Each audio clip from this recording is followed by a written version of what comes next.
to the Nerdentials podcast, starring your hosts, Joe Tweedy, Matthew Johnson, Nick Thomas, and Lynn Dudgeon. Welcome to Nerdentials, your weekly dose of the nerdy essentials covering film, TV, video games, and comic books. Guys, it's been more than a minute. I'm your host, Joe Tweeden, and co-hosting this evening with me is my cohorts, Nick Thomas. Thank you. And the Lynn Dudgeon. Whoop, whoop, whoop, whoop. That's me. Hell yeah. Boys, brought in beautifully. It has been a flipping minute. Life, things have happened. We needed a brief break. Listeners, we're sorry we didn't announce it over social media. I do have an episode coming out before this one, so it won't seem like we've been gone that long after you hear this one. Anyway, timey-wimey, wibbly-wobbly. We're back. Yeah, Nerdentials is back, boys. How have you been, at least this week? Let's not recap the last 3 months. How have you been this week, in general, broad terms? Nick? Go for it, Nick. Been all right. We're week 8 of term for school. Oh, yeah, you and school, sir. That's your signature now. No, I'm just messing with you, dude. Hey, kids, go to school. Nick is always in school, even 3 months ago. Yeah. And I'm going to be taking the summer off, so I'm going to have a lot more time to try to make some more content for us, which is going to be fantastic. Ooh.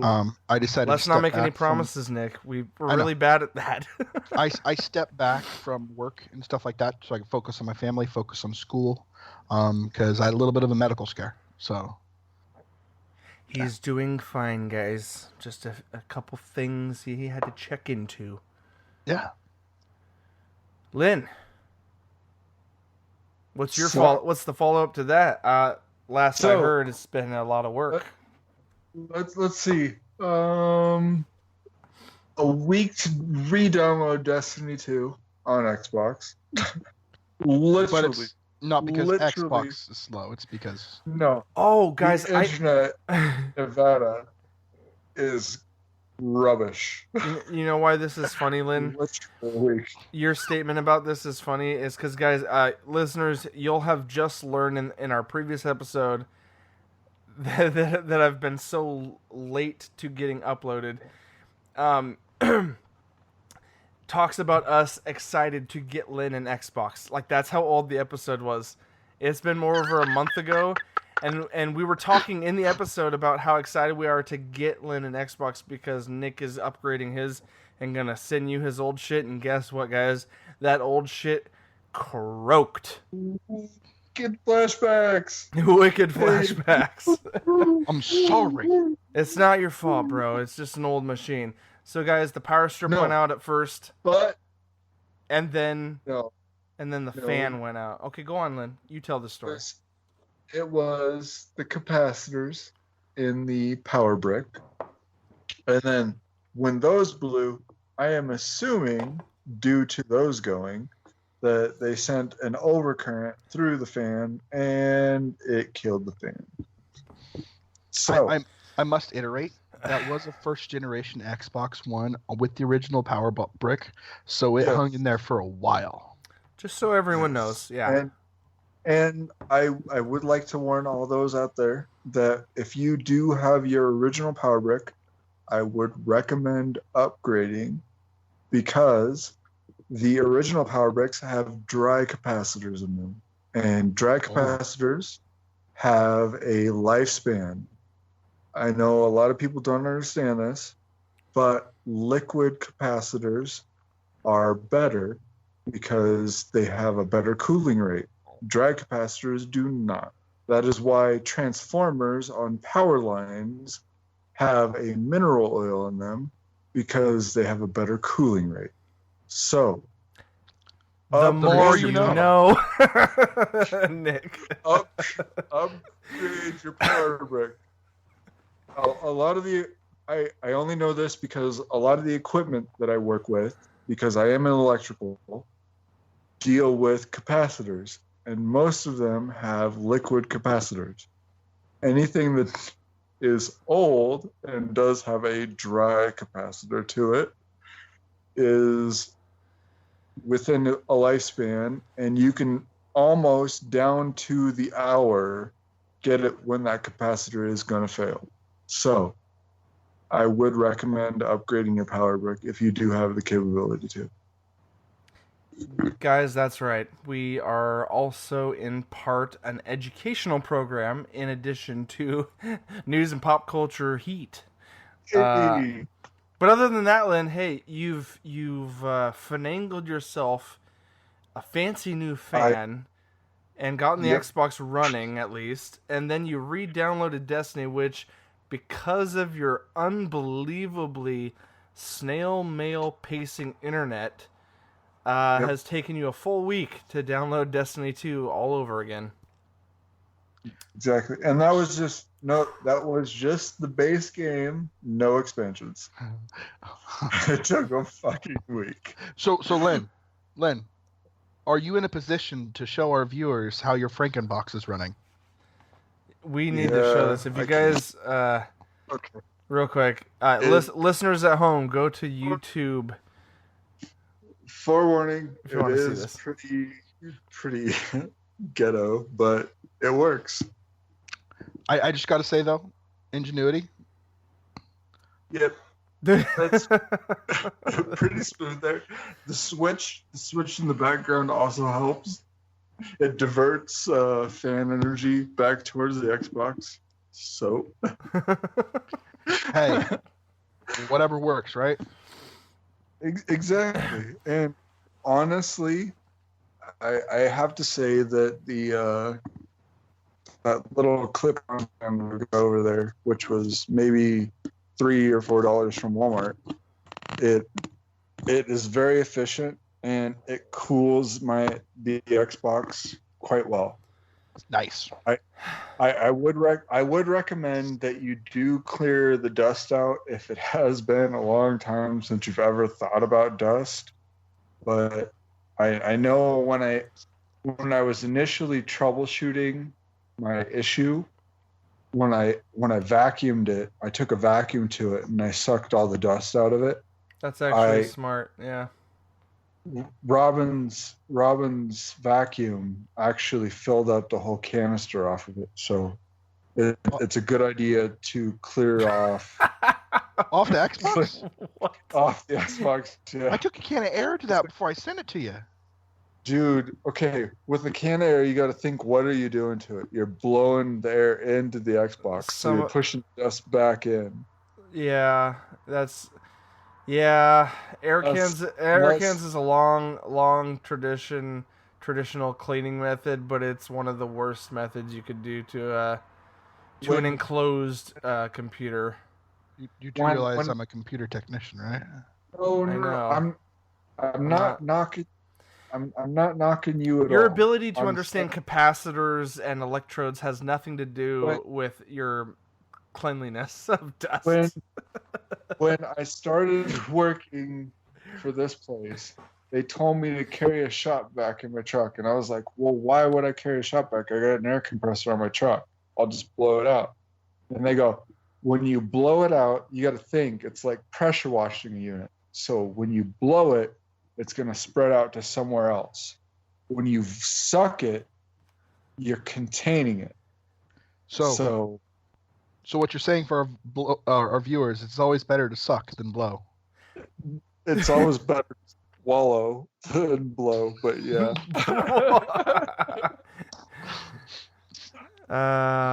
We are explicit for a reason, folks. Yep. Well, guys, that is our personal update.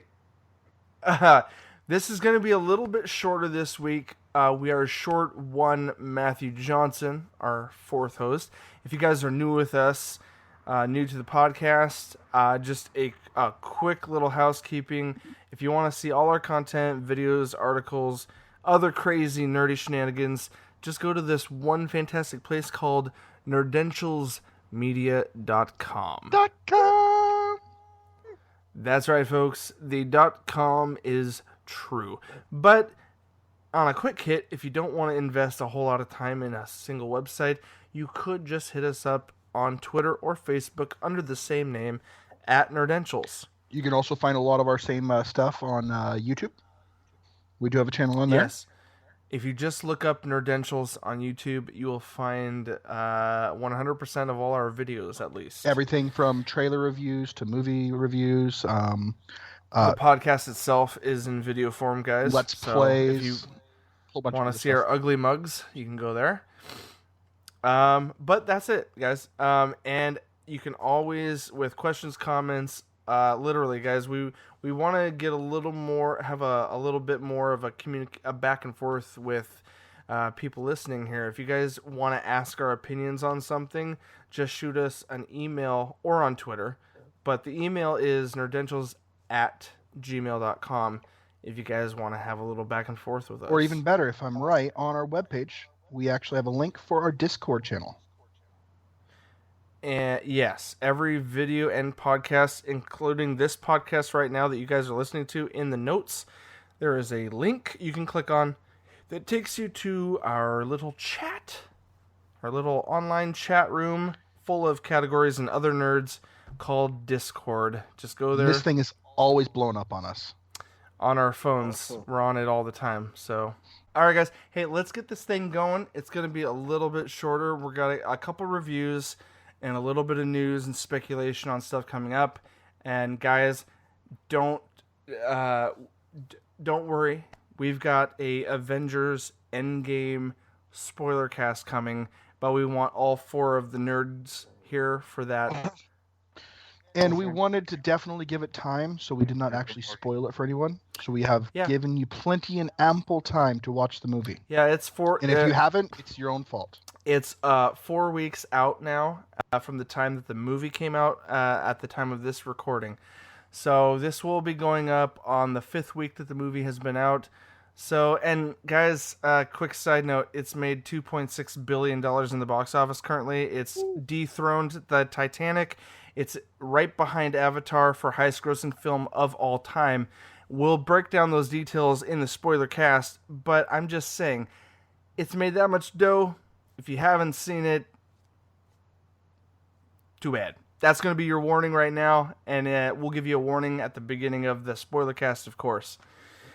But anyway, guys, that's not what we're here to talk about tonight. Let's jump into at least movies and TV tonight. We got a few things to chat about. So, guys, let's roll into Here we go. Movie Matters. Movie matters.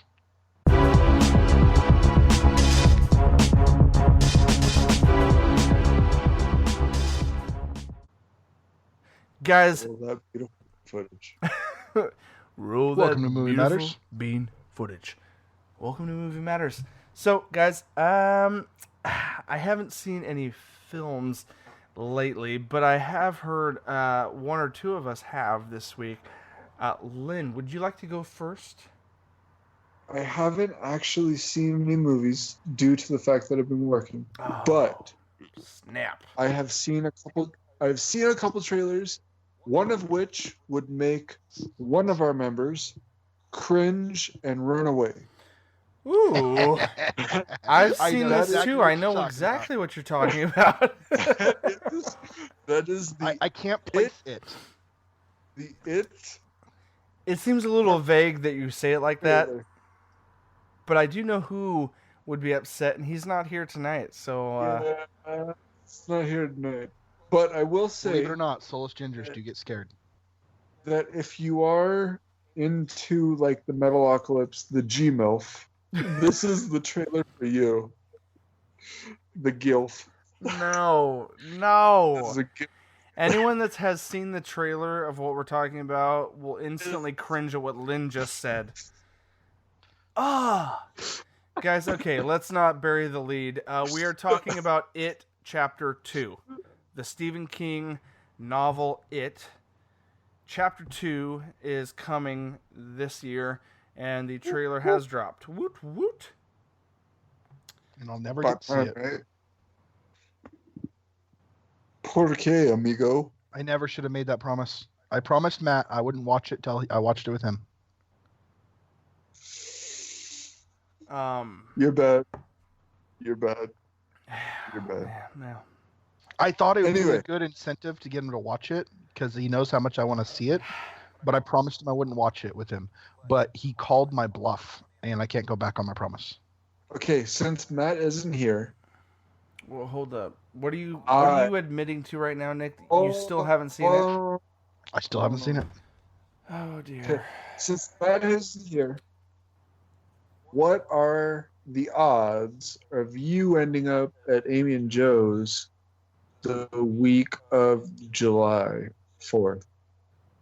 What are the odds? 4th of July, sometime that week.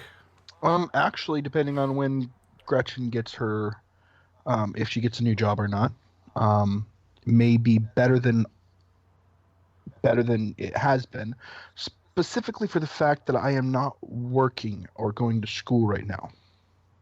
Okay, that is my birthday week, and I will more than likely be at Amy and Joe's that week. We might be able to also trick Matt into showing up. Assuming he doesn't listen to this episode. Hey, we all know Matt doesn't watch our episodes. He never watches these damn episodes.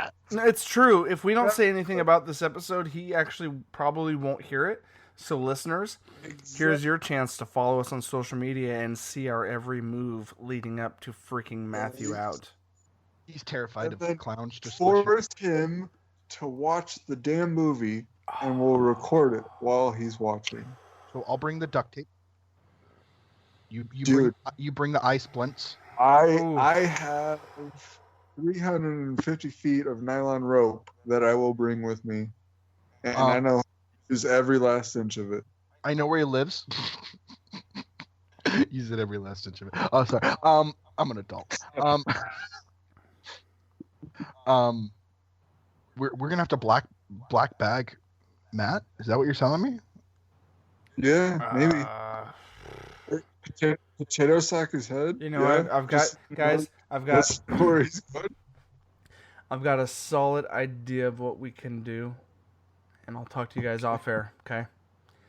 Okay. Because I think it'll make great content for our channel, and our listeners and viewers will just have to tune in. Stay tuned, folks. Stay tuned. So on that note, now that we tangented a whole bunch. So I just got to say, though, just so the viewers know what we're talking about. When this does go down, remember, the code word is Operation Canadian Bacon is a go. Whoa. I thought the safe word was pineapple juice. Come on now. That's the safe word, but Operation Canadian Bacon is what we're going to do. It's the mission. It's the mission. Shit. Makes sense. I shouldn't have said that because he knows the safe word now. So you... If I wouldn't have said that, he would have been screwed. Joe will be big cheese. I'll be little slice. Ooh. And Lynn will be the shredded spice. cheddar. I was going to say spice. No, I'm shredded cheddar. Okay. Cheese. So Joe can just cheddar, go on. Or big cheese, little slice. Big cheese to little big slice. Big cheese, little slice, and spice. Pinch of spice. How about pinch of spice, Lynn? How's that pizza related? Pinch of spice, fine. Yep. You can put a pinch of spice on pizza. I didn't know we were talking about pizza, to be honest. Big cheese, little slice, Canadian bacon. Pineapple juice. No. Okay, we have to have a real quick discussion. Okay. Does pineapple belong on Canadian bacon? Go, Lynn. No. Oh no, we have the outlier. Chef right Gordon in front Ramsay. of us. Chef Gordon Ramsay has even said it.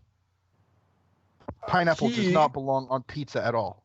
He can suck my nuts because it is a proven fact that human nature loves salty and sweet at the same damn time. Well, So, I don't have any. Canadian bacon and pineapple is by human nature path of least resistance. Well, good news. I have no skin on my teeth for this argument for the sheer fact that I hate pizza. I'm not saying that. I'm not saying that I have any personal preference. I am saying by path of least resistance, which is human nature, that salty and sweet is something that human taste buds love. All right. So- well, we won't deny that fact. Let's get back to the topic at hand. Okay. Did you want to I discuss was the 20 trailer? minutes. Did you want to briefly discuss the trailer, Lynn? No, Lynn. Hey. Tangents are allowed. It's okay. Stop stressing. I'm pulling this back.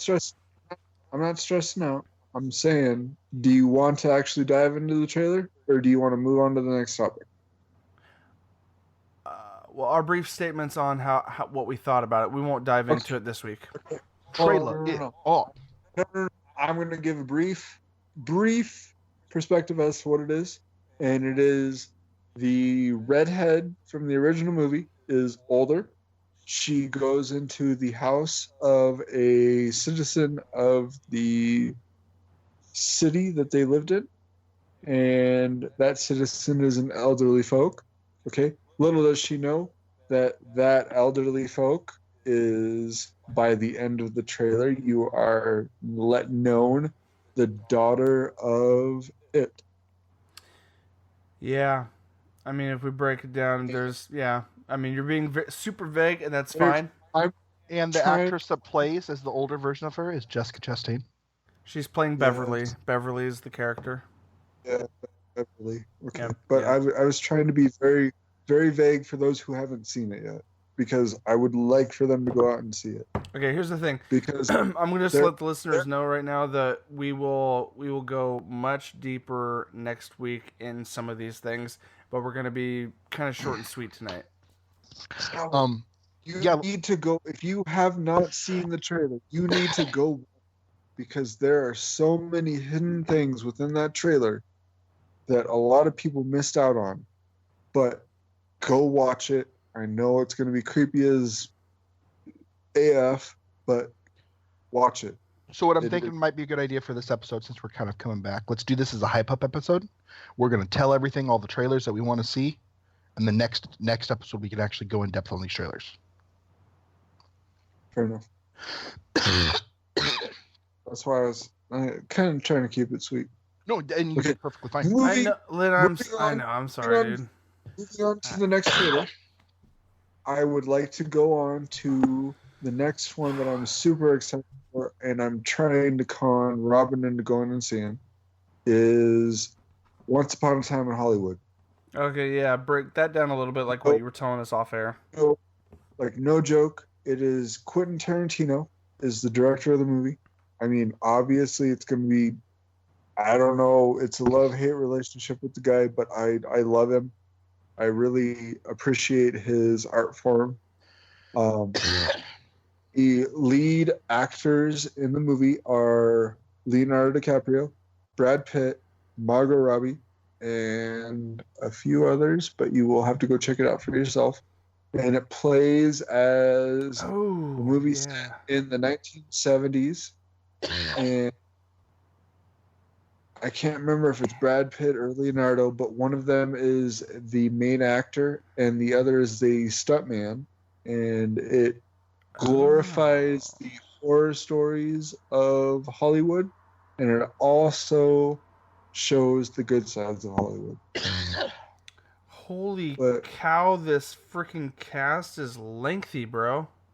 Right? It's ridiculous. And the thing that the media was getting upset about is that Margot Robbie only has 11 minutes of screen time of a 145-minute movie. Oh, yeah, this is 2 hours and 39-minute runtime. Dang. And she apparently what the media is focused on is that Margot Robbie only has 11 minutes. And Quentin Tarantino's thoughts were to shut their stupid questions down and say, you know what, this was a depiction of Hollywood in its truest form, and I'm not going to agendify a movie just so that you're happy, is what Quentin Tarantino said. Which is great, dude, because Margot, that's why his movies are good. and honestly, Margot Robbie, when the media got their chance to talk to her, she backed him up. And the entire time, Brad Pitt and Leonardo DiCaprio were laughing at the question. I feel Man, that is the. I respect them. Yeah. You know, the thing that the media was shooting at is, why did you make a movie that didn't focus on a woman main character or whatever, or didn't give a woman more spotlight time? But if you go back to Tarantino's movie, what was Kill Bill 1 and Kill Bill? That was nothing but Uma Thurman front and center, and then all of the villains, with the exception of Bill, they were all female. So come on, how can you say that? Yeah, even in his old material, yes, he's always been a balanced storyteller. Pulp Fiction was, Uma Thurman had a greater part of that movie too. It wasn't just and it had Samuel Jackson and John Travolta. Yeah. Come on. Yeah. So I mean, the media's portrayal of this movie is kind of, I feel like it's a little harsh and a little, they're trying to hate bait. Mm-hmm. To coin the term. A lot of that going on in 2019, dude. It's the media trying to get clicked. It's all that it really is anymore. They're seeing that if they don't spark the hate, they don't get the views or the reads of their articles. But really, I appreciate his response to the media during the press conference, and it was very sweet and to the point. It was just, I disagree with your views. That's all that he said. That's like, he kept it to a one-liner, and then he moved over and let Margot Robbie have the stage, and she gave her spiel, and she spent, I want to say, maybe 15, 20 minutes letting that reporter know how she felt about it. Yeah, I love that, dude. I mean, I am excited for the movie just for the fact that his cinematography, it's always been great. His the way that he lays out a scene, the way that he runs a movie on, tells a story, it's always great. Like, yeah, dude, like I haven't seen a Tarantino film that wasn't good. I can't think of one. You're hard pressed, honestly. It really is. Like, I don't know. I can appreciate all of them. Yeah. Sorry, probably the biggest one that I love from the guy is Reservoir Dogs. Yeah, that's a classic. That is a good one. But I mean, I'll stop fanboying on Tarantino. Yeah, we could do it. We could dedicate an episode to just talking about his material, his breadth of work. He's not limited, and I love the fact that he really is not limited. Mm-hmm. Yeah, because he's proven that he's capable of doing, the noir style. He's proven that he's capable of doing the timeline jump storytelling, and it's great. He's good at it. I appreciate it. Yeah, same here, dude. Do we have any other films to cover or trailers that anyone wants to throw out there? I think it was a day or 3 ago, from the time that we recorded this. A new trailer was released, and I'm actually super excited about it. It is James Cameron's foray back into it since The comeback. the second movie. Yeah. And it also brings back one of the original actresses. The movie I am talking about is Terminator: Dark Fate. Oh, dude. That trailer looked awesome. It looked awesome. A lot of people are freaking out and not happy about it, but I'm more than okay with it. It's bringing back Linda Hamilton. Okay, real quick. Okay, we'll get into that in a minute. Go ahead, break it down. Give us the breakdown. Quick breakdown. In the trailer, you see Linda Hamilton going ape shit on a newer Terminator, who does some really cool liquid metal stuff. It's like the T-1000 from Terminator 2 Judgment Day. Mm-hmm. The cop. Yeah. But I think it was upgraded. Oh, it's like nanites instead of like the liquid metal, whatever. Yeah, it's definitely cool and looks new. But she comes out with shotguns and grenade launcher and just like lays into this thing. Yeah. She just rips him apart. Yeah. And later in the trailer, you also see Arnie. He's also in it. They're bringing back the original crew. You see a new Terminator Guardian helping the person, and it kind of leads to the thing where this might be kind of like Salvation, where you have someone that thinks they're human, but they're more Terminator. What's really weird is they've aged up Arnold, and I heard rumors that he's still playing the original Terminator, but they've like maintained his aging.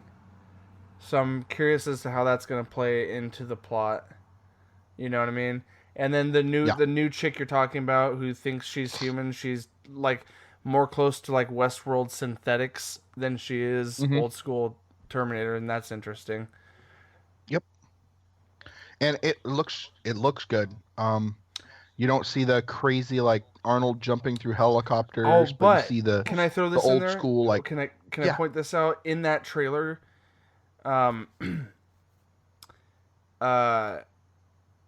The whole highway scene.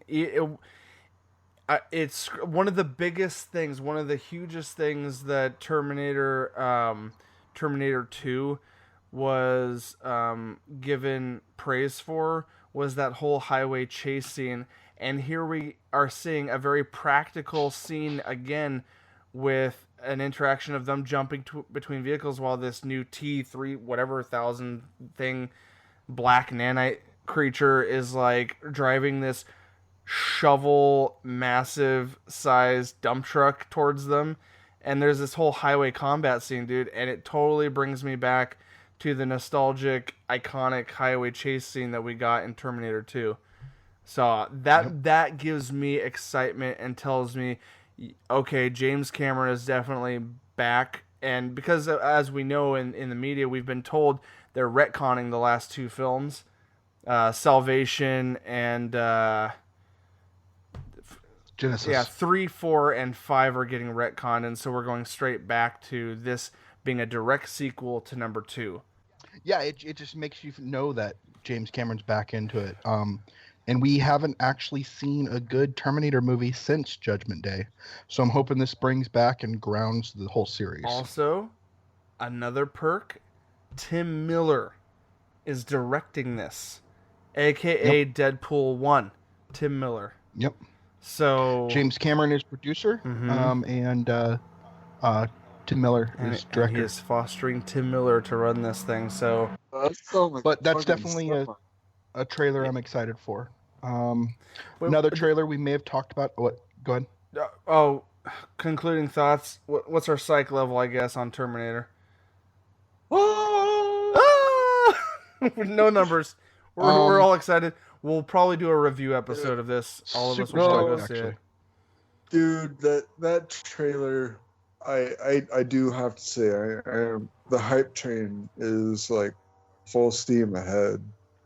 And it comes out in November of this year. More which is good because that's right before Star Wars Episode 9. Whew. Yeah.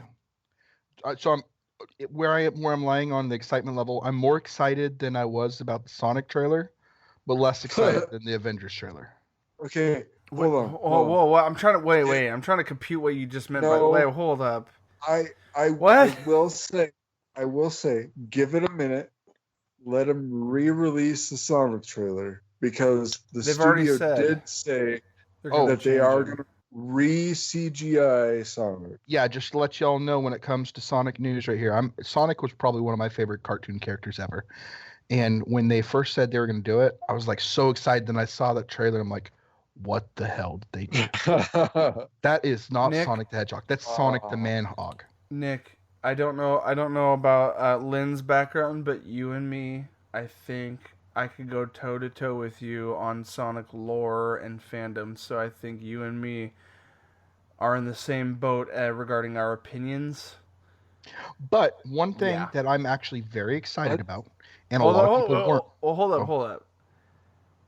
Lynn, go ahead real Let's quick. say- I didn't mean to put you out of it. say Or I am go ahead.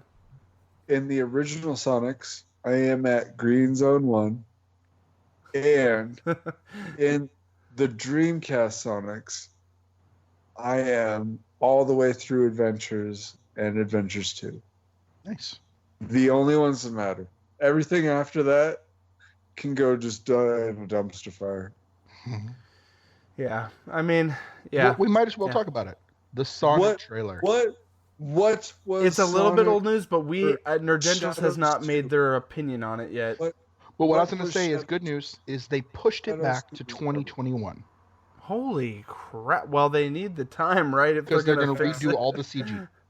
Yeah, they have to redo all the CGI for. They heard Oh man! the outrage, and they actually listened. No, we cannot be Lynn? What? mad at them. We can't be mad at them for this.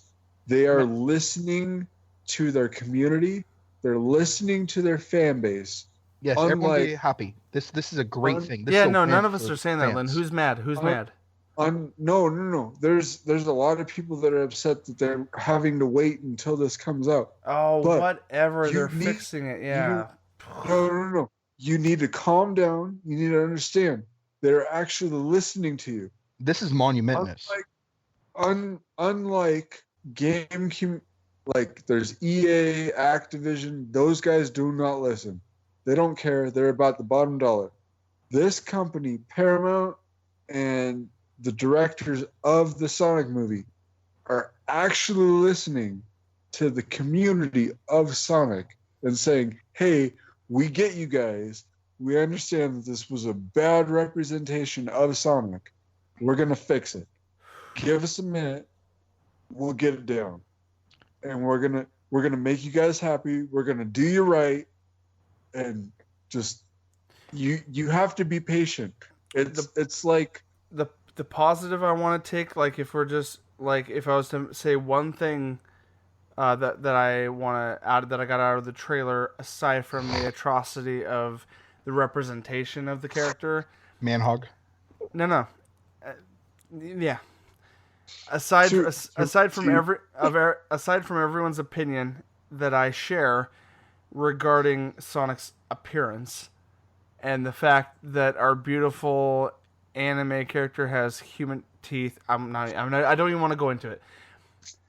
Aside from all this blasphemous imagery, the one thing I would take away that if you could ignore the impaired image of Sonic, that as far as the storytelling goes, like how this kind of the comedy and how it's kind of self-aware and stuff, I can kind of appreciate and get down on the idea that this is the direction the film is going in. I'm personally a fan of the more serious fictionalized world of Mobius with the 1993 release of Sonic the Hedgehog. There were two versions of Sonic the Hedgehog that came out and were syndicated on Saturday mornings. There was a super cartoony, loony version called called The Adventures of Sonic the Hedgehog, and then there was a slightly more serious take called Sonic the Hedgehog, which involved the freedom fighters, Dr. Robotnik roboticizing people, and it was very dark and menacing and still had comedy. I'm more of a fan of that. I'm more of a fan of the serious version, but I feel like the movie is taking the more lighthearted approach to Sonic and kind of making it a little more self-aware and goofy. Like, it knows it's ridiculous, And so some of the comedy beats with James Marsden, with the lead actor in there, with Sonic the Hedgehog, and some of the comedy beats, I can get behind a little bit. Like I'm okay with it, is all I'm saying. If they fix Sonic's image, I might enjoy this movie. Hold on, Lynn's trying to say some stuff. Go for it, Lynn. Well, I was just gonna add on to your statements. It is very self-aware in the fact that Dr. Robotnik is Jim Carrey. And it's Jim Carrey hamming it up from his olden days. I know a lot of people were upset about it. No. It's a good thing. It's a fantastic. We all agree. We all agree with this. We're all down with Jim Carrey, the Mask era, hamming it up. It has a slow burn to it, and from what I've seen from the trailer, at the end, it is just like full-blown Dr. Robotnik. Let me tell you something from, when he was the ridiculous mustache, the goggles, the bald head. Yeah. It goes there. It goes there eventually, and I can't wait to see that.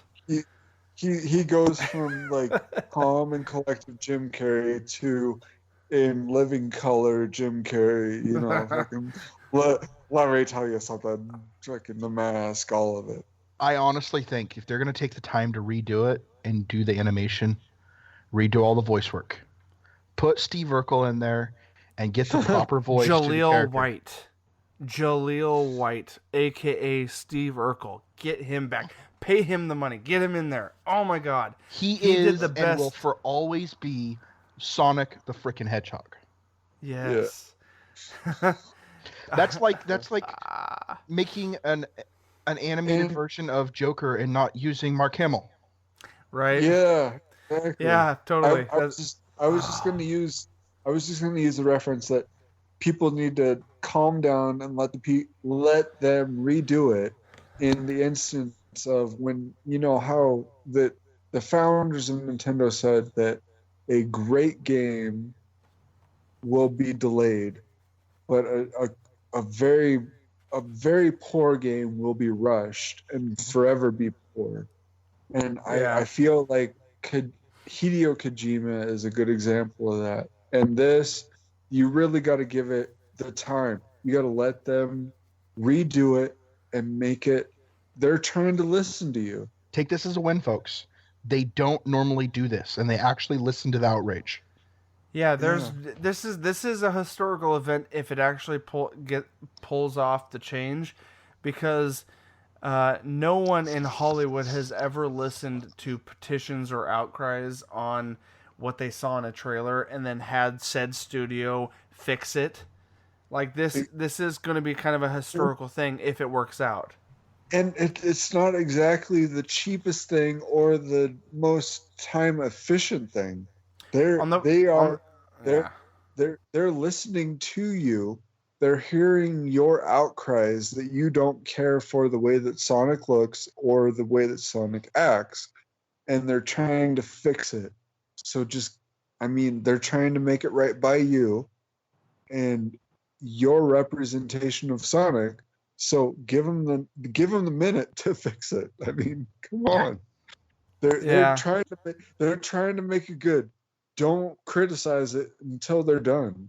Once they're done and they release their final product and you still don't care for it, okay, then give us your 2 cents and we'll give you your penny for your thoughts. Okay? Because they put the effort in to try and make it right. And that honestly, as a consumer, that's what counts most to me, is that they're trying to make it right. They really are. I don't. It's impressive. I don't know what else to say here. They heard your words and they're trying to make it. They're trying to fix it. So we deviated slightly from maybe, Nick, where you were originally thinking about going. Did you have anything else you wanted to touch right now? Or should we wrap up with a final topic, because we are hitting that 1 hour marker close to? We just hit movies. I know, dude. I know. and we were trying to make it short and sweet. Now we can't do that when we don't talk on a weekly basis. Do we want to hit TV real quick? Well, that's what I'm trying to. Yeah, I'm getting your guys' thoughts. Do you want to do some TV talk real quick? No, I'm done to move on. I don't have any more movie I was going to trailers. bring up Brightburn, but Let's hit that next week, Yeah. and when we can dive in a little deeper. yeah, that trailer, Lynn, when you get a chance before next week, try to watch that. Let me give a minute. I'll probably watch it this weekend. It's sick. Guys, we will come back to more movie talk very soon. But for now, let's shift over to some TV talk.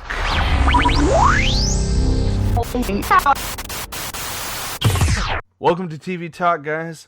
I don't know if there's any hype chatter, but I am willing to give a couple quick reviews. We won't dive in super deep. I don't think everyone's watched all the same shows, so that'll be easy to kind of keep it short and sweet. Who here has watched and finished the Chilling Adventures of Sabrina Season 2 on Netflix? Okay, one Nick. Lynn, you out? Okay, nose goes. All right, Nick, you and me. In summary, we won't break down plot. If anyone's interested in a deeper dive, hit us up on our Gmail, nerdentials@gmail.com. And guys, seriously, if you want to hear us dive into something specific, hit us up on Twitter, Facebook, or hit the email button and put out a request, because we would absolutely love to dive into something that you guys want to hear about. But for the sake of this, Yellen? Also, any hate you got, send it to @pay-to-have-fun. Mm-hmm. @pay-to-have-fun. I appreciate the hate. I do not discourage it. I love to hear it. Let's go, guys. Specifically, Lynn is asking for some hate mails, so send it his way to @pay-to-have-fun. That's on Twitter. I appreciate it. It is constructive, whether you believe it or not. If you're just trying to be a troll, I still take it into consideration. So let's go, fam. All right, fam. Here we are. TV chatter, Chilling Adventures of Sabrina. Lynn or Matt, Nick. What am I? Here, Matt. Everybody. That's all right. I was only your best man at your wedding. Whoa. I'm drinking tonight, dude. I apologize. Don't take it personal. Nick, what did you rate season 1 on a scale of 1 to 10? How did you feel about season 1? For me, it was a solid 10 for me. I was in love with it from beginning to end. What do you give it? I only see 4 fingers. I give it a 5. I like the first season. No, I'm just asking, did we watch it at the same time, or did you watch it well after I did? I think we watched it at the same time. I watched it as soon as it hit Netflix. Oh, okay. I had a little bit of an issue with it. The first season I loved. This season I liked some of the direction they went to it, but I asked you, what did you rate season 1? Oh, I thought you were saying the cat's out of the bag, guys. Season 2 is a 5 for Nick. I was asking you what you thought about season 1. Season 1, 9 out of 10. Because I'm not giving season 2 a 10. Season 1 was a 10. Yeah, it was a 9 out of 10 for me. Okay. All right, now that we've squared that away, let's jump into season 2. You give it a 5. That's already been given away. I'm going to give this one roughly, I'm going to say an 8. I'm a little on the high end. It's not what season 1 was. But not to give too much away, what's your reasoning for such low score? I want to get your personal thoughts first. For me, it felt like they got away from the heart of the story and tried tackling too much SJW. They went full on social Sabrina. justice warrior. It was all feminism. It was all everything. It just felt like that was their whole focus, was all that. I know Sabrina's supposed to be. Oh man, okay. I don't want to get too deep into it because this could be an hour discussion if we were to get into the politics and socialisms of it. That's what bothered me. The politics of it. They got away from the heart of the show. Is why I didn't like it. Okay. Well, here's my thing. Okay. If You you're got a trying to thing, get Lynn? into the No, go on. Go on. okay, on this thing right here, the original Sabrina show, would you have had any SJW issues with it at all? They didn't tackle that. Right? Okay, what is today or the current age and events of things end game goal of SJW? I don't know. Go ahead, spell it out, Lynn. What are you getting at? Go ahead. Is it an attempt at trying to make yourself relevant? Is it an attempt at trying to draw attention to yourself? Is it? I don't know. What my thing is it's a whole lot of trying to a certain social group make yourself seem relevant, and to another social group make yourself seem like you're trying to trigger them in an attempt to create hate, which I feel like this is a terrible ideological. You get what I'm saying? We do. Ideology of Yeah. of how things work. You know what I mean? Oh. So that's kind of the end of it. I don't want to go any further. It's just the only thing I'll add to it, Lynn, and it's not meant as a debating point. Like I don't need any counters to this. The only thing I'll add to what you just said, I guess it's a little bit of an opinion, but it is kind of also the framework for how all entertainment is being produced currently in 2019. The landscape, if you will, the demographic. All I'm saying is, as far as the show goes, I don't think anyone on Netflix is trying to produce content to generate hate. No. There's no counterpoint to it. It wasn't a counterpoint.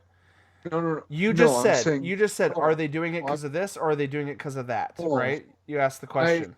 I am agreeing with you. I'm saying there's no counterpoint to you. It is just. I'm not arguing with you. No, it's like shows were produced in the old days. There's a certain demographic that they appeal to, and other people need to understand that everyone is entitled to their opinion, and you do not need to agree necessarily with that opinion if you don't. It is it's one of those things where if it's not something you agree with, you walk away. Yeah. You don't agree with it. It's just one of those things. It's meant to appeal to a certain audience, and that's how TV has always worked.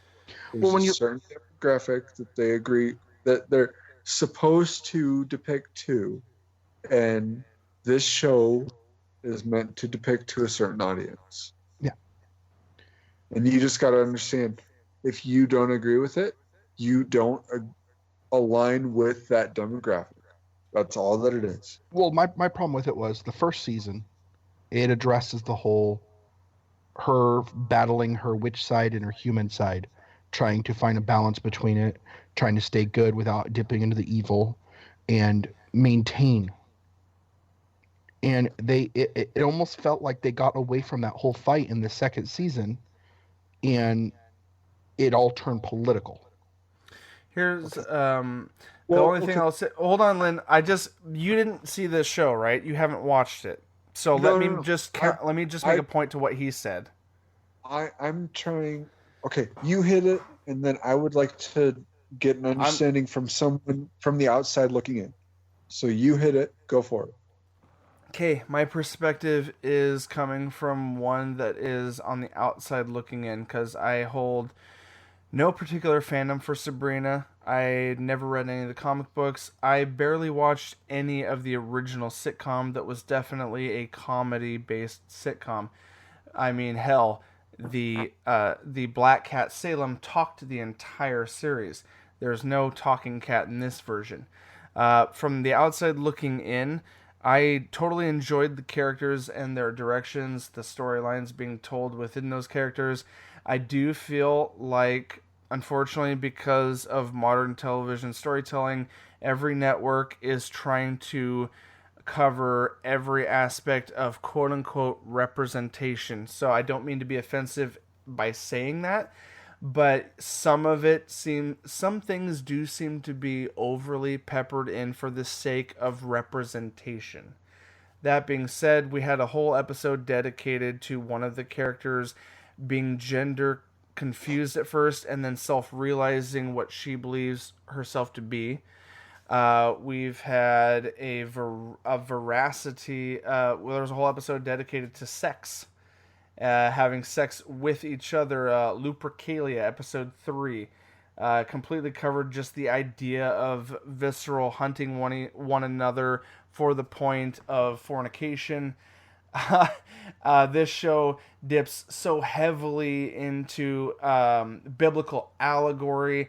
I mean, completely taking things out of the Bible and putting them into a fictionalized perspective. I might get hate from people by making that statement. I'm personally a Christian, but I am not upset at some of the things that this show paints. I'm taking this show completely at fictional face value. As far as some of its social commentaries, yes, there's a lot of feminism as well, especially with Mrs. Wardwell trying to empower women. And yes, that is kind of a huge thing in 2019. I'm not against any of that, and there is a beautiful way to portray that, and then there is a thumb up your ass in your face way to portray that. And you can take it at face value or be upset at what they have done here at Netflix. For me, I take a lot of this lightheartedly. I've enjoyed the fiction that they have spun here. It is trying to say a handful of things. With that being said, from an outside perspective, me personally having no ties to the original fiction or canon, I still enjoyed the show and I wasn't offended by much of anything portrayed here. It does go a little over the top, and it is not a show for everyone. Absolutely not for everyone. So that's my final take, and that's why it gets an 8 out of 10, because I will agree with you, Nick. It did stray from some of the heart of season 1 being such a focus on Sabrina and her struggle, and it added in a lot of these other things that maybe didn't need to be as heavily focused on. That's my conclusion. Any additional things you guys want to say, and or we can move on? I'm good. I hope I painted that in a clear, easy to digest way, Lynn. I hope that made sense of what I said. No, you're good. You were wanting to say something, Lynn. No, I'll leave it. We can move on. I know. We're trying to get to the last couple things here. So, was there anything else TV wise? I mean, Sabrina was a big one. I'll give you a quick, brief review of a Netflix original series called Dead to Me. Dead to Me has been a lot of fun. You chuckle, Lynn. Have you or Robin been checking this out? I think we've caught an episode or two of it. Netflix original series Dead to Me. It is a 30-minute comedy drama series. It runs for 10 episodes. Easy to binge. I got about 7 episodes through. It stars such actresses as Christina Applegate and Linda Cardellini. You may know her as the wife of Hawkeye from Avengers. She also played Velma in the live-action Scooby-Doo films. James Marsden, you guys know him from Westworld, and Cyclops from the original X-Men series. And it's got a few other notables that make small appearances. So anyway, it's heavily focused on Christina Applegate and Linda Cardellini and their relationship. The premise is a series about a powerful friendship that blossoms between a tightly wound widow, Applegate, and a free spirit with a shocking secret, Linda Cardellini.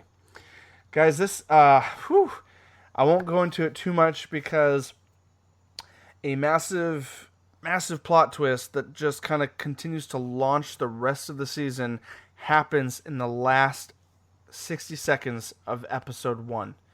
They're only 30-minute episodes, so it's really easy to get to that point.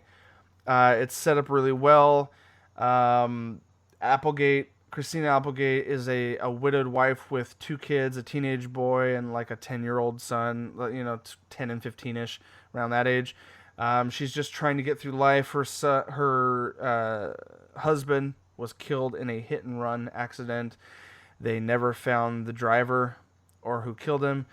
And she's just kind of on edge dealing with her grief. She meets Linda Cardellini, her character, at a griefing group where at this point in time in the story, Linda Cardellini is saying that her boyfriend also died, and they make that connection. And she's kind of the free-spirited aspect, and she's kind of a little loony, free-spirited is perfect. She immediately tries to befriend Christina Applegate. Applegate kind of warms up to her, and it seems like that's not going to be like, okay, what's so exciting about this? Guys, I don't want to spoil it because my wife got pissed off not pissed off, but she was really upset when I kind of briefly was kind of mildly going on about how, oh man, I unfortunately heard the spoiler to the end of this episode but that's the thing is, like, I really don't want to give away that because it's such a short episode. I think anyone could give 30 minutes of their time to at least try this show out, because by the end of the episode, you see them two befriending each other, and then a crazy twist happens, and you're like, oh my god, what are the, whoa, like, what are they gonna go, how are they gonna deal with their lives going forward at the end of that episode? That's kind of you're like, oh wow, just kind of a shocking thing. But the thing is, the show is filled with humor, heartwarming, serious moments. There's brief moments where you could find yourself getting a little teared up, kind of about what they're dealing with, and then a split second later something comical occurs, and it's a really well-rounded show so far. I'm 7 out of 10 episodes into it. Me and the wife will probably finish it up end of this weekend. It is worth a watch. I'm currently going to give it an 8 out of 10. If the finale of the season sticks the landing, it could get a 10 out of 10 for me. If the show sticks the landing for season 1. I'm loving it. Highly recommend it, guys. That's my Dead to Me review. We've got one more relatively hot topic that we're gonna try to keep tight knit here and not go too far into it. And you guys will immediately know what that kind of struggle looks like by the simple sound of this tune. Nicholas. Throne, give me thrones. Give me thrones. Guys, go YouTube Jack Black. Go YouTube Jack Black, Game of Thrones. I could listen to that on repeat forever. So, guys, is it fair to say that there has been so much good YouTube content coming out of the finale of that show? I've seen so many parodies, so many musical things. Maybe you haven't been on, Link, because you've been working a lot, but I'll send you guys some links. There's some funny stuff being posted out there. We're not going to do a full breakdown. We're not going to do anything like that, but we're going to give a quick review. What we thought. I will say, before you guys, my favorite part of the ending was Braun of the Blackwater. Real quick, are we going to keep this spoiler-free for now, or do I need to put a spoiler warning for this?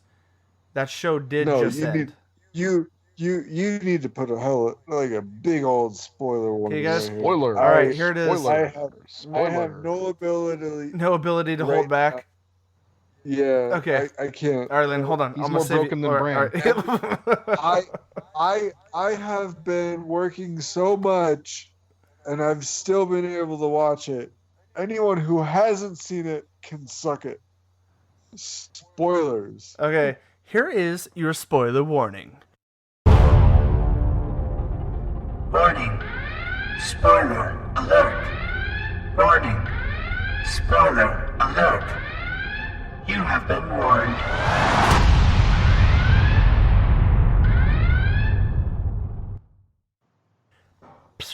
Okay, that just happened. All right, guys, it's free game. This is the end of the episode. If you haven't seen it yet, suck it. You guys, all the links in the description for anything you want to follow us on.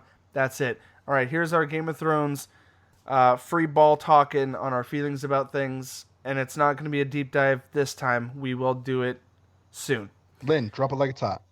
Okay, I drop it will like it's hot. say to all of those people that signed the petition or thought about a petition for a different ending for this show, suck it. I do not. Yep. I don't. I absolutely do not give two flying F's what you think. Two flying This- dragons. This is the depiction that certain people wanted to see. And there is a reason why fan fiction exists, is because you didn't agree with the ending, so you created an alternate ending, and here you go. But I will say, I did enjoy the last episode to its core. And the best part was the last maybe 15 to 20 minutes of the episode. And dude, the jokes and They were fire. I couldn't believe how Dude. humorous it got at the end, dude. Like, right, and we're the, spoilerific right now. I don't. Yeah. all of the ends were kind of tied in right there in the last 15-20 minutes, because I legitimately turned to Robin and I go, dude, Jon and Tyrion still owe Bronn the Blackwater a castle, and they owe him a debt because they're both alive. Right. I don't know what to tell you, but he's owed a debt. They're both alive. And then who the hell, right at the end, when Tyrion straightens up all the chairs at the table, who the comes in and immediately takes the chair and turns it sideways and sits in it cockeyed is Bronn the Blackwater.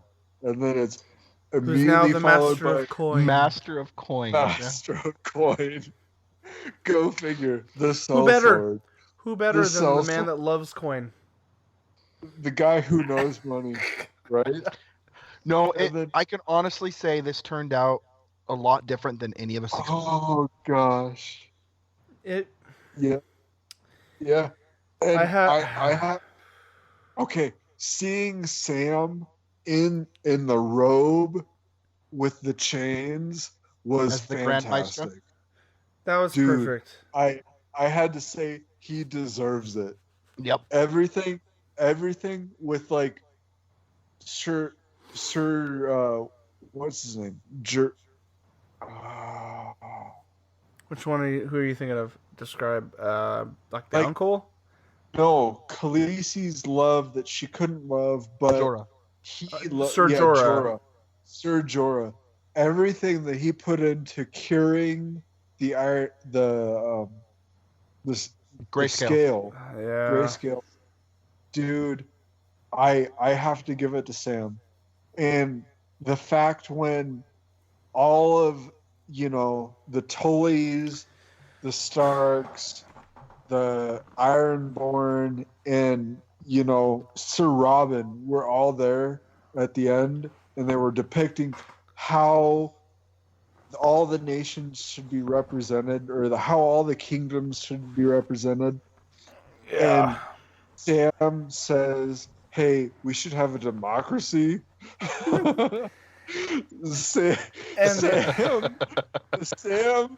Sam knew what was up. And but, the guy and the old man, I forget what house he was from, but he was Oh. like, "Let the people decide," and they all kind of laugh and scoff at that. exactly. And it's one of those moments where you go back to like what was it, Monty Python and the Holy Grail, where you just go, I didn't vote for him. Okay, but I right. got to admit though, I'm going to echo you a little bit on the whole thing. The writers did their due diligence on these episodes. The producers of the show did a great job on putting this together. A lot of people were upset about the season. It was probably one of my favorites. A lot of people thought it felt rushed. A lot of people thought it felt different.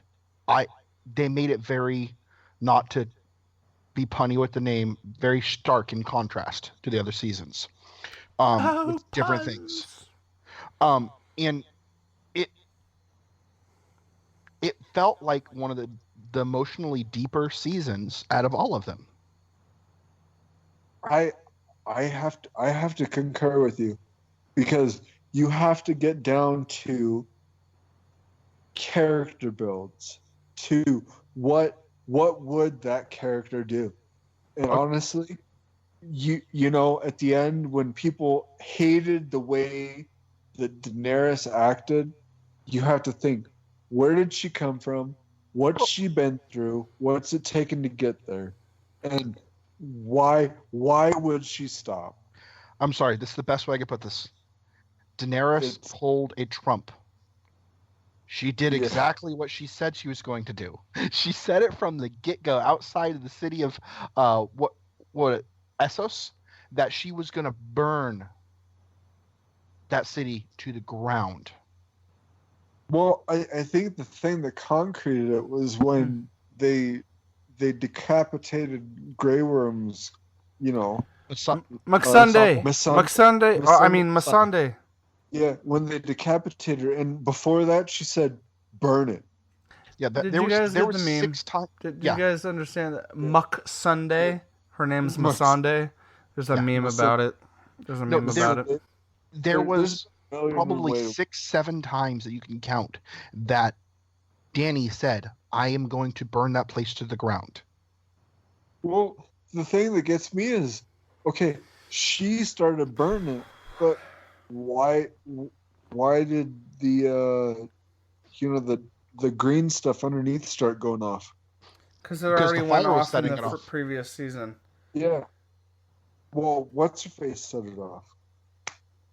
No. Or it's still the caches from Rhaegal the Mad.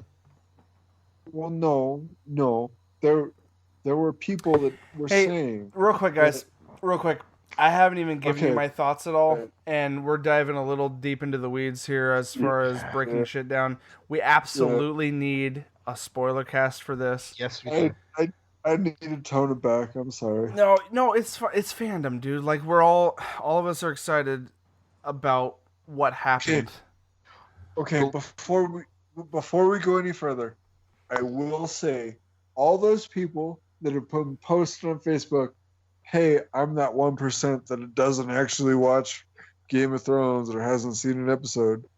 Cool story. I have a box of cookies in the cabinet for you, and you're missing out. But What's this post about? I I've don't- heard nothing about this 1% of people making They're- statements. I've seen on my Facebook page a bunch of people saying, "Oh, hey, I'm like the 1% that hasn't seen Game of Thrones." That's all they're saying. They're just saying. Yeah. But is They're- there a they're point to trying- them? No, they're trying to be hipster kids and say, "Hey, I haven't seen an episode of Game of Thrones. Cool story. All right." Oh, okay. You're missing out on one of the most compelling stories that has been on Good air. for you, 1%.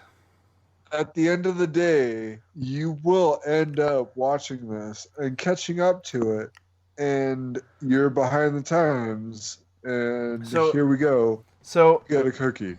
to make our cast well-rounded, let me just offer up my generic feelings, because you guys have already, like, I agree with a lot of things you said, like as far as like you getting into details and stuff, and like we'll save that for the spoiler cast. Yeah, we really, But- we really make a spoiler cast for this. Oh, absolutely, Oh, we need to. damn. We need to, because there's way too much in this show to not talk about.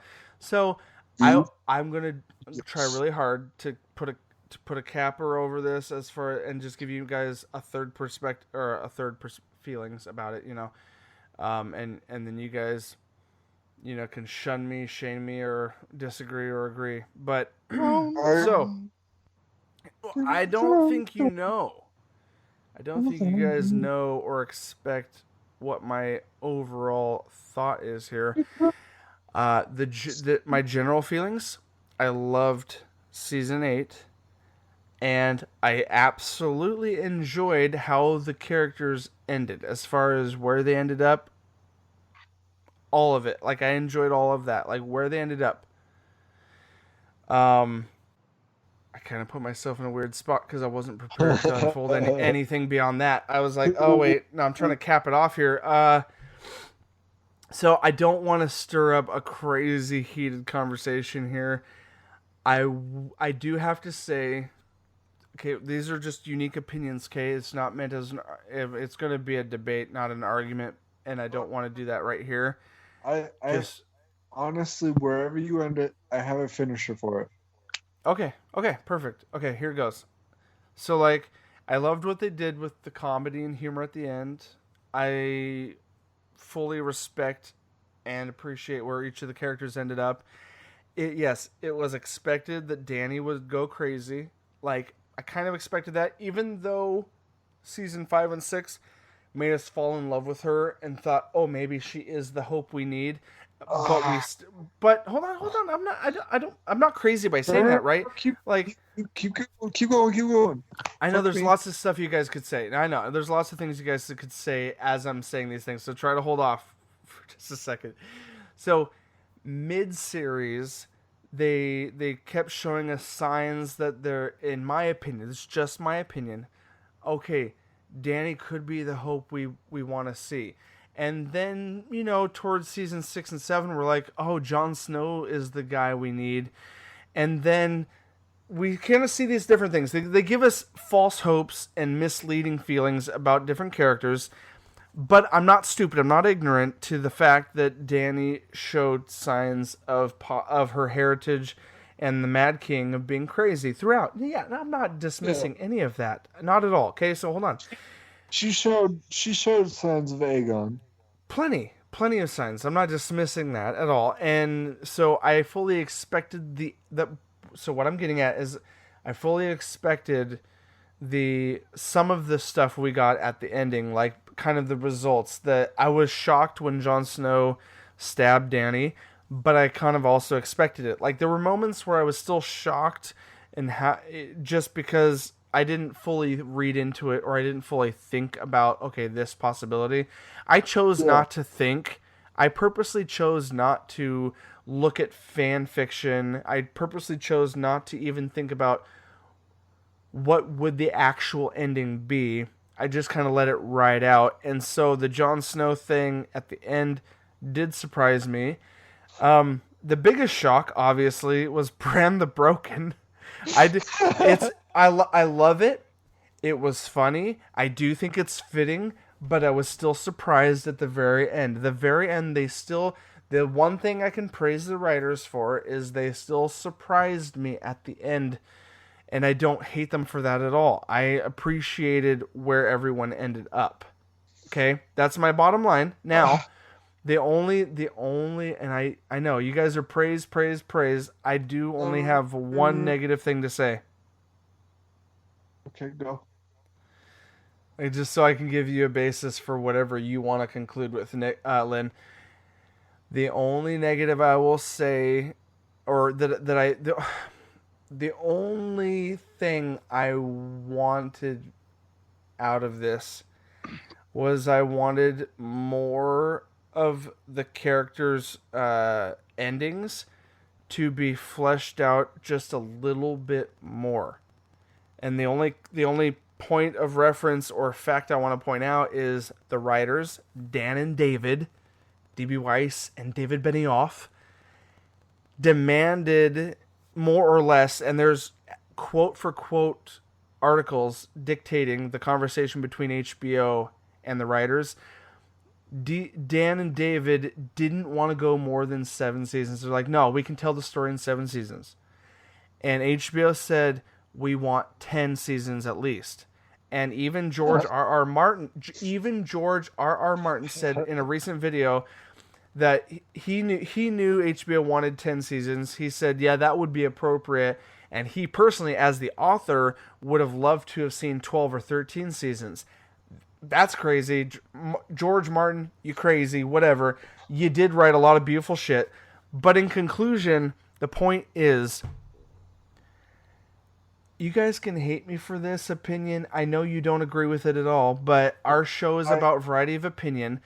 I disagree with you guys on the merits that I do think they rushed the last 2 seasons in total. Season 7 and 8. I love Season 7, and I love the ending of Season 8. I love where everyone ended up. Don't forget that. I love where everyone ended up. I just wish they had given me more. All I wanted was more, Lynn, so you can't fault me for wanting more of this amazing show. Okay. That's it. That's my conclusion. That's it. Okay. I'm not gonna give it a number right now. Let me go a little bit back through it. Okay. I will say I agree with you with your statement on that people should have fleshed out stories a little bit more. But some of it. I'm not asking for a lot, you know. I will say that there is things you missed. And I do say you need to go back and watch the last episode, whether you like it or not, and actually dive a little deeper. Because with right here, what I'm about to say, the biggest spoiler I have for this is the Hound. You need to go back and watch the last episode. And when Arya is walking down the hallway and she goes past a big opening, she pauses for a minute. There is a large figure there with his hands buried, well, with his face buried in his hands. And it is the Hound. And he is completely surrounded by fire. And he is alive. People need to go back and watch that episode because there are things that are hidden in that episode that you did not catch, and it does tie things up a whole lot better. And it took me watching it a good 3 or 4 times to catch all these things, but through Arya's story arc and Jon's story arc, there is a lot of things that I can guarantee you missed. Like, for Jon's story arc, go and watch the first episode, the very first episode of Game of Thrones, and then go and watch the very last episode and tell me the correlation between the beginning and the end, and how Jon's story begins and how Jon's story ends. That's great. Just to add one last little bit of elaboration on why I said what I said regarding things feeling rushed. What you're telling me, as far as like correlations, character arcs, and hints, Easter eggs, details, hidden meanings that you didn't catch, that you didn't pay attention to. But Lynn, let me just counter that you're not telling me anything that I don't already know. As far as what you're saying doesn't change my opinion that I didn't get enough of my characters. Because you heard my conclusion. My conclusion was I love all the characters' endings. That doesn't diminish my love of the show at all. Me pointing out that I wanted more I just wanted more of my characters fleshed out before the conclusion, does not diminish my love of the show. No. I'm not saying that. I'm saying the people who want a complete rewrite to the end. Oh no! Those people that want to rewrite. No, those people. The people that want the rewrite. Did you read the article of the guy that started the petition? Did you read the full article of the guy that started the petition? I did not. I did not because he did it as an extra. Hold on. It is a great article, a great perspective. I fully agree with the guy that started the petition. He did not expect it to go the way it did. He started the petition as an exercise of feelings and thoughts as a fan, not with the intention of it being rewritten. And he appreciated the show and how it ended. The guy that started the petition. You have 1,500,000 assholes who decided to sign it because they don't know how to write a story. I'm not talking about the... That's all I'm going to say. I'm not... sorry, I didn't mean to get crazy vulgar. No, you're fine. I'm talking about the secondary petition, which was bullshit. I'm not talking about the first petition. I agree. His is... What's the second petition?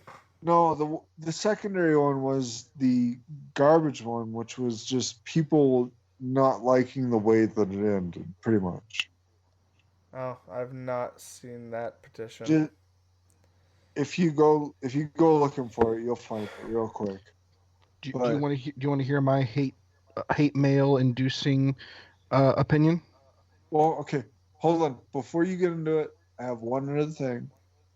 I will say that there was a pretty badass crossover between The Walking Dead and Game of Thrones. And it was Norman Reedus tweeting out, "What is west of Westeros?" And it was him and Arya in the same photo. I could greatly appreciate it. Westeros? If that's what she found was more White Walkers, but they weren't white, that was amazing.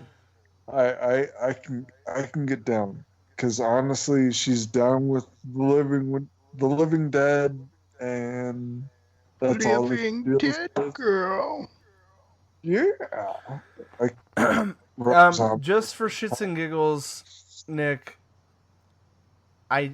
Let's hear. No. If you want to make your hate mail statement, go for it. I'm not intending for me to get hate mail. This is an honest opinion, and hate me if you like. Mine was an honest opinion, and it disagreed with you guys. So, well, before you guys get into it, all hate mail goes to Lynn at Pay to Have Fun. Come on. Okay. All right, go on. I have read all the books. You're short 2 books, mister. I've read all the books that are written as to date. And I've read everything George has written. Wait. Oh, he's going book nerd on us here. Uh-oh. Oh, no. Let him say it, Lynn. Hold on. What do you got to say? Let Nick say what he's going to say. Go on. Hit it, Nick. I have read everything George has written. I loved the books. But this is one of the instances where I think the show, movie adaptation, was better. Oh. You do know that either the books will never, ever be published at this point because Martin is too busy with all his other bullshit and side projects, or the fact that now, the way the show ended, he will now alter the way he was going to end the novels. So, you mean all we're getting that right there? guys, we're getting into we could have these discussions and go more. All I was trying to say is that everyone was upset about how the show ended. I'm not discrediting how they felt about it, but there are people like me who felt that the writers and the producers and the directors of the TV show did a better service for the show than George Martin did. You realize Martin is fully backing up HBO and the writers and said he liked how it ended? Yeah. That's all over the internet. YouTube. It's in my he- YouTube feeds. George he R. Martin said- has backed up everything that they've done. No. No, hold on. I think the show writers did better than George did. I know what you just said. He said that it wouldn't have ended much different than the directors ended it. That's my point. Is George R. R. Martin gave them bullet points, and probably this is only speculation because he didn't confirm it. He did say it would be very similar as far as how it ends. So my guess is he gave David and Dan, here's the bullet points for where all the main characters are going to end up. You guys get to decide how they get there. Yeah, and honestly, I think the only character that George had an issue with was probably what's his face? Bran? No. Tyrion? Tyrion's friend that died by the fire. I think that was the only character that he had a difference with. I can't remember his name now. Is it He was an obscure character? He had all the little birds, and he was the spider. I can't remember what his name was. He was Varys? the eunuch. Varys, there we go. No. I think he was the only one that had a different outcome than George had an opinion for.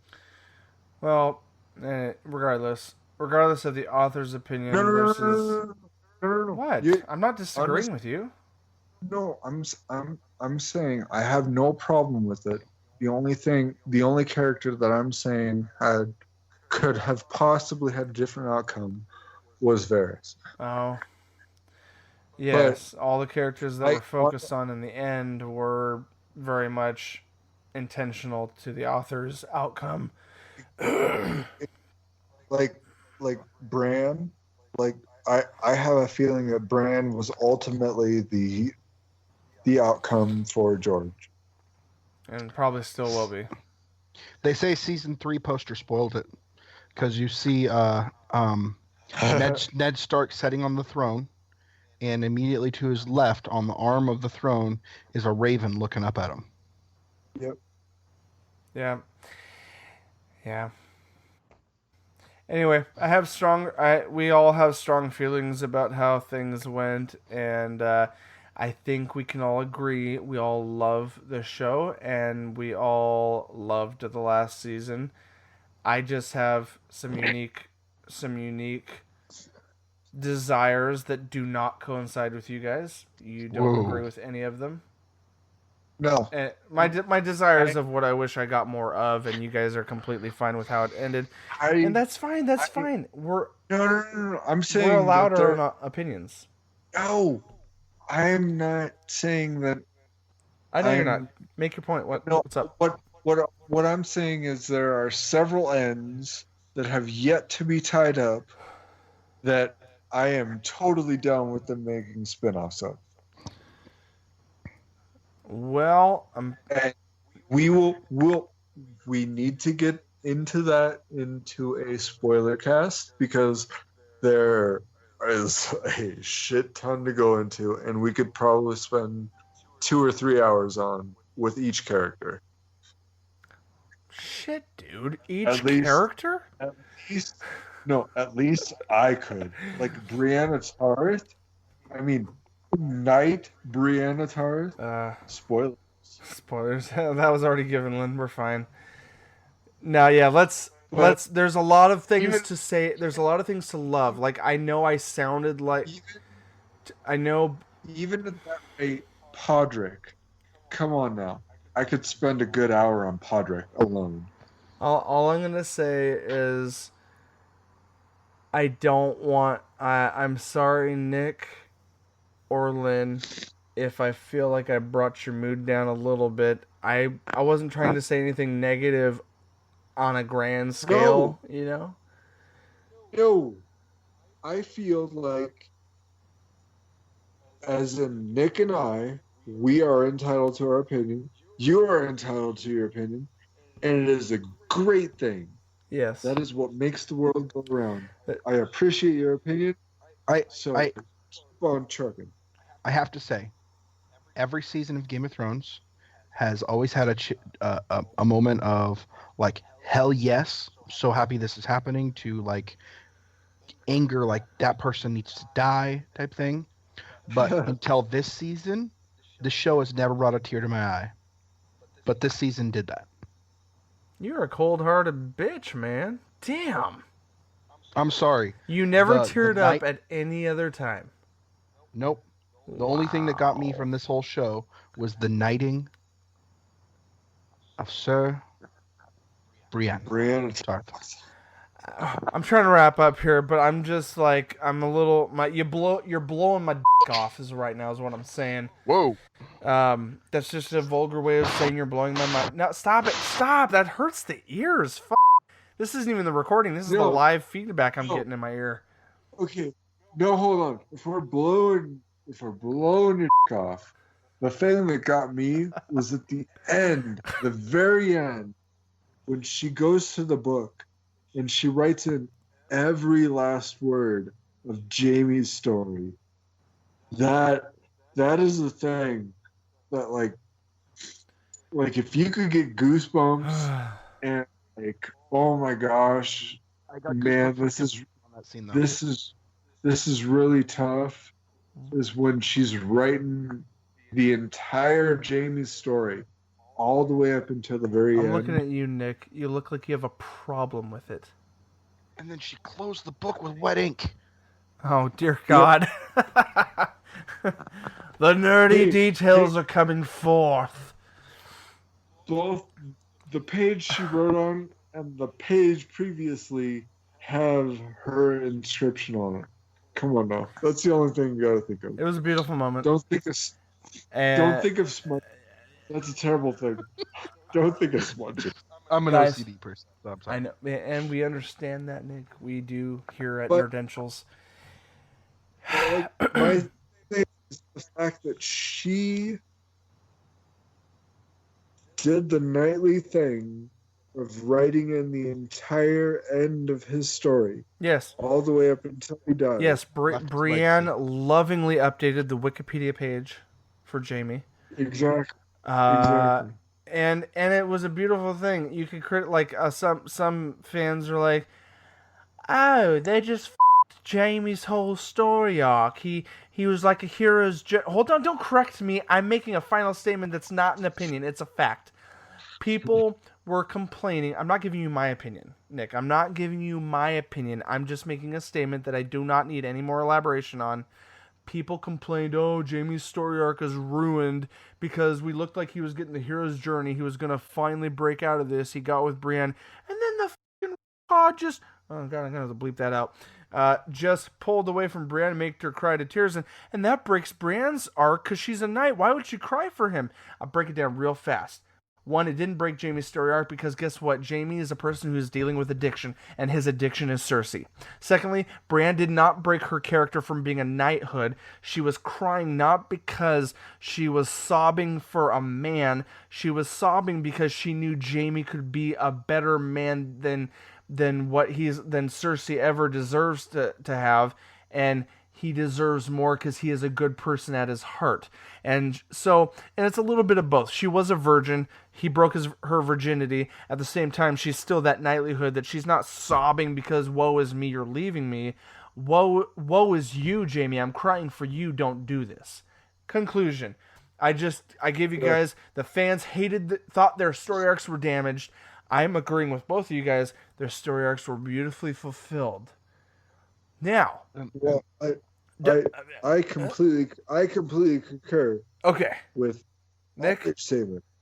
Nick, please don't disagree with that. I'm not going to disagree with you. I don't actually hate you if have you do. One question. Yeah. She wrote in there the legacy of Jamie, everything that he did. Yeah. But did he happen to leave a little bit more legacy than we're led to believe? Oh, with Brienne? You never know. He was very fertile. Not to mention, they No. didn't have condoms in that day, so... That was the end of the story. No. Here's the thing. It's all the actors, wrapping it up, all the actors are pretty much done with the series, happy or not.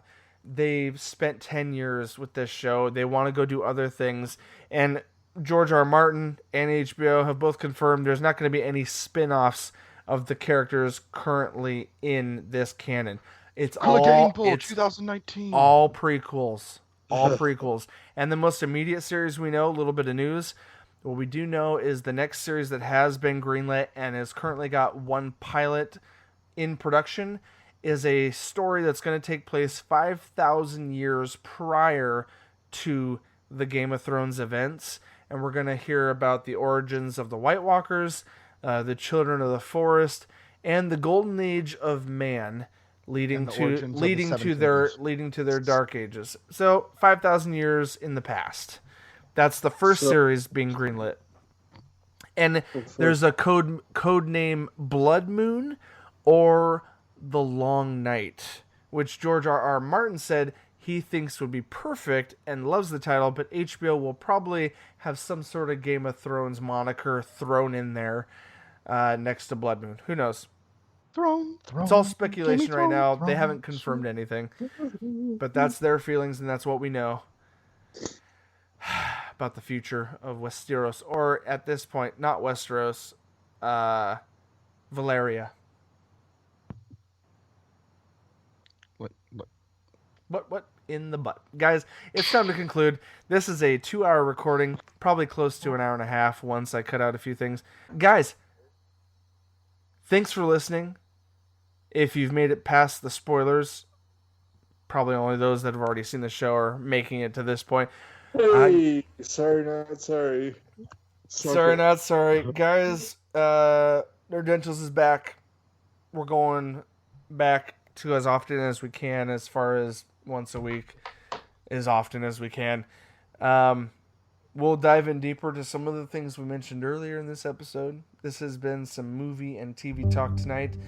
Guys, go to nerdentialsmedia.com to follow all our shit. That's right.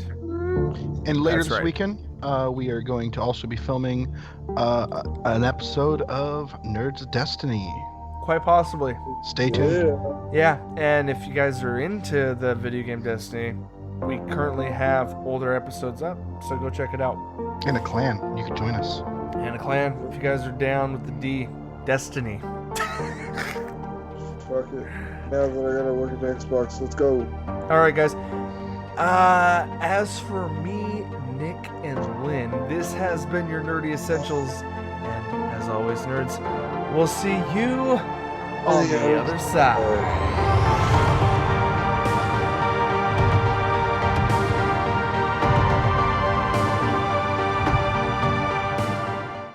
Nick, gonna stay silent for this one. I thought it'd be less convoluted. Didn't have to. Like it always is. Well, here's the thing. Your track is separate from mine, so the only one you're going to be off of from is Lynn. Because I could sync. Other sides, okay. Well, there it is, guys. There you have it.